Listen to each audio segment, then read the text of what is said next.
নমস্কার বন্ধুরা, 10th light মোটিভেশনে আপনাদের স্বাগত জানাই।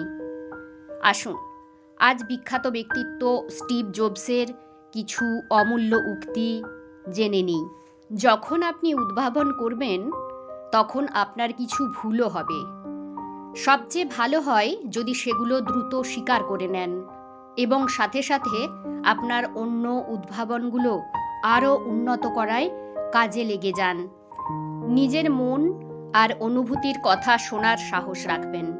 ওরা ঠিকই জানে আপনি আসলে কি হতে চান, বাকি সব কিছুই গৌণ। কখনো কখনো জীবন আপনার মাথায় ইঁট দিয়ে আঘাত করবে, তখন বিশ্বাস হারাবেন না। আমার মন্ত্রগুলোর মধ্যে অন্যতম হচ্ছে মনোযোগ ও সারল্য। জটিল থেকেও জটিলতর হতে পারে সারল্য। নিজের চিন্তাকে সহজ সরল করার জন্য কঠোর পরিশ্রম করতে হবে, এর ফল পাওয়া যাবেই। আর তখনই পর্বত প্রমাণ বাধাও ডিঙানো যায়। অসাধারণ সব কাজ করুন এবং সামনে এগিয়ে যান।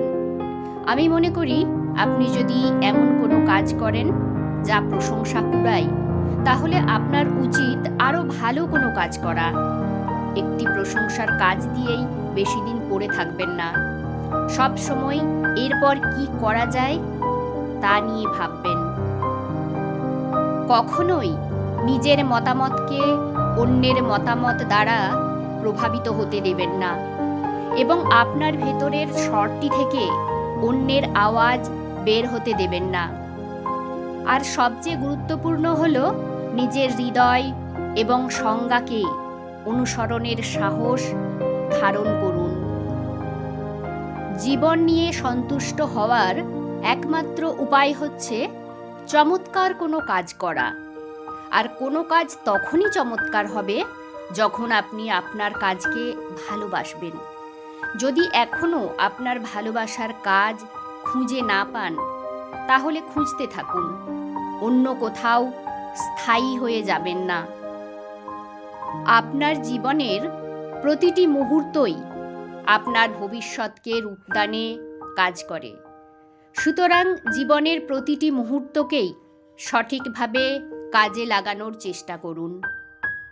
আপনি যদি সৃজনশীল পথে আপনার জীবন কাটাতে চান একজন শিল্পী হিসেবে, তাহলে আপনার পেছনের দিকে বেশি তাকানোটা ঠিক হবে না। আপনার মধ্যে ইচ্ছা শক্তি থাকতে হবে, যার মাধ্যমে আপনি যা ছিলেন এবং আপনি যা করেছেন তা যেন ছুঁড়ে ফেলে দিতে পারেন। যে লোকেরা ভাবতে পারে যে তারা পৃথিবী বদলে দিতে পারে, তারা সেটাই করে দেখায়। মৃত্যু আছে বলেই জীবনটাকে আমি অনেক সহজভাবে নিতে পারি।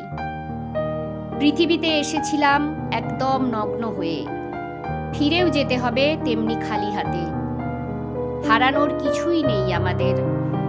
তাহলে কেন খামোকা মানুষের প্রত্যাশার চাপ বয়ে বেড়ানো? তোমার হৃদয় যা বলে, মন যা চায়, সেটাই তো সবচেয়ে গুরুত্বপূর্ণ। মানুষের সঙ্গে সহজ ব্যবহার করা আমার কাজ নয়। আমার কাজ হচ্ছে মানুষকে দিয়ে আরও ভালো কিছু করানো। যে কোনো সময় মরে যেতে পারি, এই চিন্তাই আমাকে জীবনের বড় বড় সিদ্ধান্ত নিতে সাহায্য করেছে। বাহ্যিক সব আকাঙ্ক্ষা, অহংকার, লজ্জার ভয়, হেরে যাওয়ার ভয় সবই তুচ্ছ হয়ে যায় মৃত্যুর মুখে। থেকে যায় শুধু যা সত্যিকারের প্রয়োজন। ব্যবসায় চমৎকার জিনিসগুলো কখনোই একজন একক ব্যক্তি করেন না। মানুষজন দলবদ্ধভাবে সেগুলো করেন।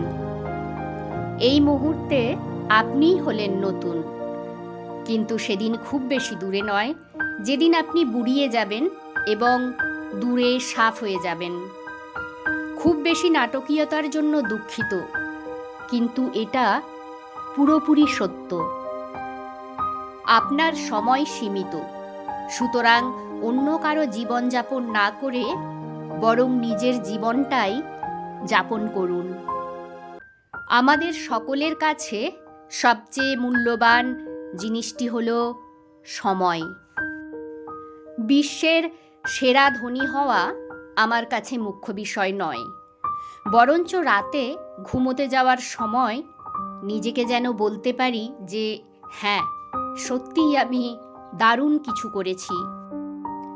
উদ্ভাবনী একজন নেতা ও একজন অনুসরণকারীর মধ্যে পার্থক্য তৈরি করে দেয়। অ্যাপল থেকে চাকুরিচ্যুত হওয়ার ঘটনা ছিল আমার জীবনে ঘটে যাওয়া শ্রেষ্ঠ ঘটনা। আমার জীবনের সেরা একটি সময়ে প্রবেশের পথ করে দিয়েছিল এই ঘটনাটি। সক্রেটিসের সঙ্গে একটি সন্ধ্যা কাটানোর জন্য আমি আমার সব প্রযুক্তি দিয়ে দিতে রাজি। আমার কাছে কম্পিউটার হচ্ছে এমন একটি অসাধারণ টুল যা আমরাই তৈরি করেছি। এটা মনের বাইসাইকেলের সমতুল্য বললেও ভুল হবে না। ব্যবসার জন্য আমার মডেল হচ্ছে বিটলস। তারা 4 জন ছিলেন যারা একে অপরের নেতিবাচক দিকগুলো সামলে রাখতেন। তারা একে অপরের ভারসাম্য বজায় রাখতেন এবং একক হিসেবে নয়, সম্পূর্ণ হিসেবে তারা ছিলেন অসাধারণ। আমিও ব্যবসাকে ঠিক সেইভাবে দেখি। ব্যবসাতে বড় বড় কাজগুলো কখনো একজন ব্যক্তি একা করেন না, ওই কাজগুলো দলবদ্ধভাবে করা হয়।